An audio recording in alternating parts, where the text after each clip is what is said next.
Hi, my name is Silas Cutler. I'm a principal researcher here at Censys, and today I'm joined by Aidan Holland as well. Hi there. I'm a senior security researcher here at Censys, and I focus mostly on malware reverse engineering. Really excited to get to talk to you guys today. Fantastic. So today we've got two things on the agenda. We're going to talk about AsyncRAT and the reporting that Aidan has done recently, and then we're going to round out with talking about FortiBleed and the case that started mid-June and seems to continue on. So, Indeed. all right, let's dive right in.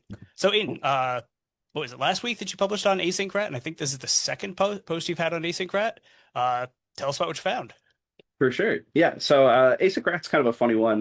For those who are not familiar, it's posted on GitHub. It's open source. It's everywhere. It's written in .NET. It's pretty present, pretty accessible, which makes it a great target for people to white label and rebrand and sell in the various forums. So we kind of spent the time of tracking down like what are all the different variants, where do they live, and what are they called. I think we found close to 40 variants at the end. But yeah, it just absolutely exploded. Yeah, I mean, it was a great report. And one of the things, and I'll just a quick call out that we have a resources section in the Zoom webinar that you can click, and it has a link to this blog and the Fortinet one for people to review. And I called that out because there's a chart actually that you did for this blog, which Yep. outlined all of the different families. This is huge. Yeah. And I mean, honestly, some of these names are entirely ridiculous. Shining Force Rat, like I don't even know how you come up with these.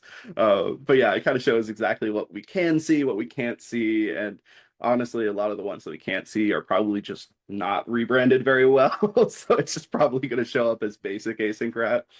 So it's really cool to be able to see like all the different components. Super cool. So for each of these variants, like, are you seeing changes in like the underlying network structure, or what are actually like defining these variants? Yeah, I think there were one or two that actually did change their network protocol, but I think they really just added some more buffers, maybe did an extra XOR or whatever. But ultimately, they are all identical in the network protocol. The only thing that's really different is these TLS certs. And so they keep using the same like country of China. And I think it's what is it, the SH of I think it's Shanghai. But Yeah, there's in that, LSH. yeah, in every cert. And so you're like, okay, it's kind of easy. And then it literally says like rat server. So it's like, okay, that's kind of weird if there's another rat server coming out of the same certificate. It, Yeah. yeah, I mean, it sounds like it's a similar type of thing. I feel like to what people saw years ago with like NJ-Rat and Phantom Worm and a couple of those other ones. So Yep. there's always been this like cool history to see repeating itself with these proliferations of .NET families. And yeah, this is also an odd one because it's one of the it's a it's not legacy by any means, but like they still rely upon a desktop application for driving the malware. Yeah. Yeah, and it really sends people to like Windows RDP too. So they get these like anonymous RDP boxes, and then you have to manage an entire Windows ecosystem to spin this up. It's quite different than what we're seeing with stuff like Sliver or Havoc, where it's a single Go binary you can throw anywhere. It's more involved, and it's harder to secure because it's just more in and out. Yeah, I mean, it's slightly challenging because you're not going to find the web panels for it, but it's still something Yeah. that's worthwhile to hunt on. Absolutely. Yeah. And I'd be remiss not to call out like it is a child of Orcus rat and some of those previous Quasar rats. It's all the same ecosystem. I think it's even written by one of the same guys who was a contributor of the original one and forked off. Oh, that's super cool. And there's Yeah. also a version that's called Ghost Rat, but that one is different than the traditional Ghost Rat.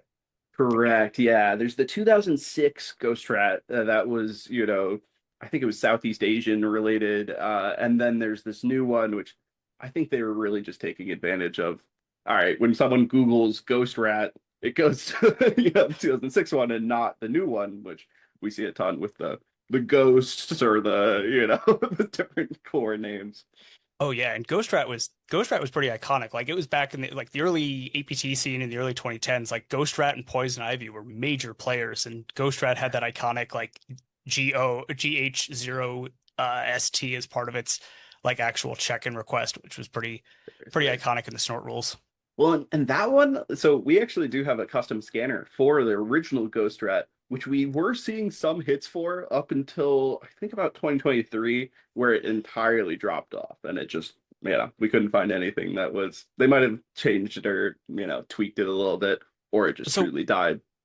Well, with Poison Ivy, that was one that felt like it truly died because Mm. when Microsoft started enforcing kernel driver signing, Ghost or Poison Ivy at least had a kernel a rootkit that it would deploy that had to be or wasn't signed, and so it would fail Mm. when being loaded into a kernel, and um, that kind of was the end game for that malware.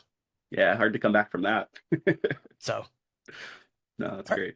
cool. Well, yeah, Let's jump into FortiBleed. perfect. Yeah, I was just gonna ask you kind of like what your thoughts were and kind of, what were your takeaways from this? Yeah, so this was a really interesting case. Like this popped up mid-June. Um, I think it was originally found from the blogs I dug through, like Bob Diachenko posted about it on LinkedIn. I think he was the first one to identify it based on like open web directory crawling from hunt.io. And then like Kevin Beaumont, Hudson Rock, and a couple of others got involved in the actual like review of the data. And uh, we put out our own advisory as well. This was an interesting one, and was really excited to see this one come out. It was the first one done by Kramer. So it was really fantastic report. And like we looked at what the exposure was and saw a pretty similar set of things, but unfortunately we didn't capture the open web directory data.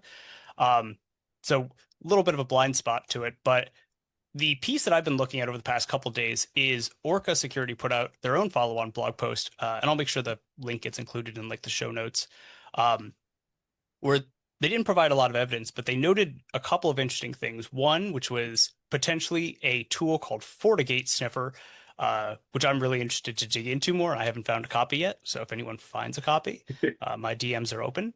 But then also a connection from this campaign to Ink and Lynx ransomware, which is I'm always a little tepid about those things just because I don't ever like the connection of like this campaign was exclusively done by this ransomware group because I feel like we try and apply like the same model that we did for a lot of espionage groups where it's like they have an office and they come in at 9 to 5. Their attacks are Yeah. governed by Jira. Um, Yeah, but Ransom now groups, the exploit kit's all around. Truthfully, I'm sure it's been shared to several different groups by this point. oh, definitely. And in a lot of these cases, the affiliates are the ones that really have the power. So like it might be a couple of affiliates that are passing it around amongst each Mm. other.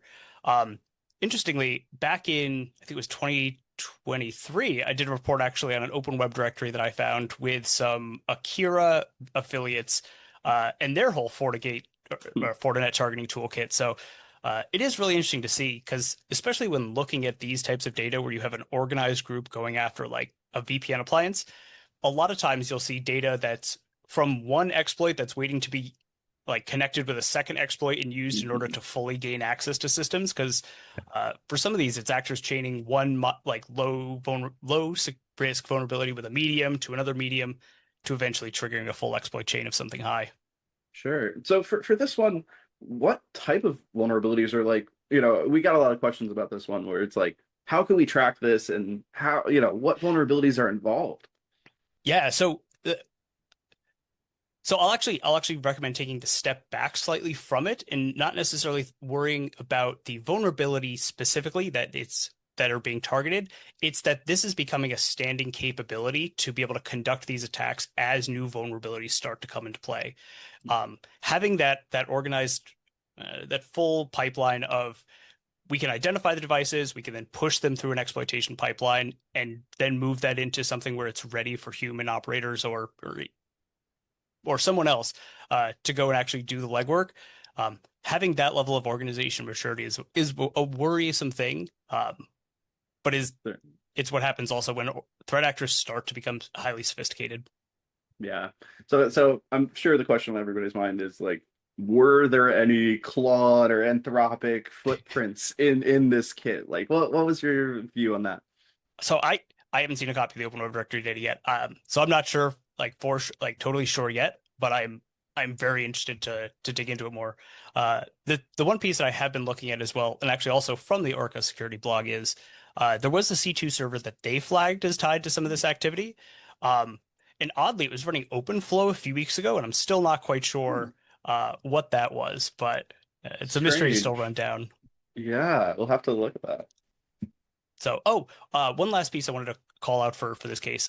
Something that Hudson Rock is doing that I think is a really cool initiative is they've set up essentially a self-service victim notification panel.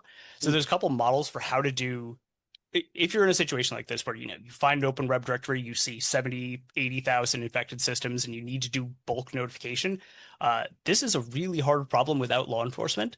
And I'm really excited to see Hudson Rock take this approach of doing a sort of self-service victim notification portal where you could go to their website, um, put some information in, and they will relay back if you are potentially compromised and what data is exposed.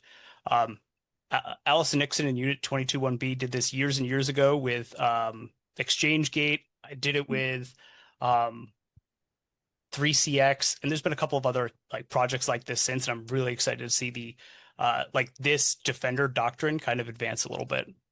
Yeah, honestly, there are plenty of times where I wish I had that tool, either when we were doing like ICS notifications or any of that. Like, please tell me who this really belongs to.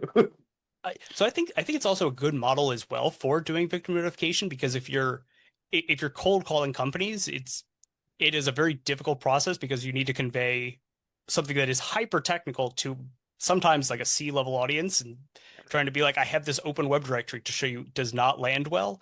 But having something where folks can read about it, they can verify, hey, this is a problem. I've heard about this FortiBleed going on. How do I find out if I'm impacted? I can just go to this website and carefully choose what I want to share and make that decision myself. I think that leads to better outcomes. No, that's great. I know a couple times that we've called or emailed folks. They've been like, "Who are you? Why have you contacted us? Did you hack us? No, we're trying to alert you that somebody else might potentially compromise it." It's always a headache. So that sounds like a really interesting tool. Oh, have you been reading the opt-out emails again? Oh, what? Never. So, No, that's great. all right. But I think that's all we've got for today.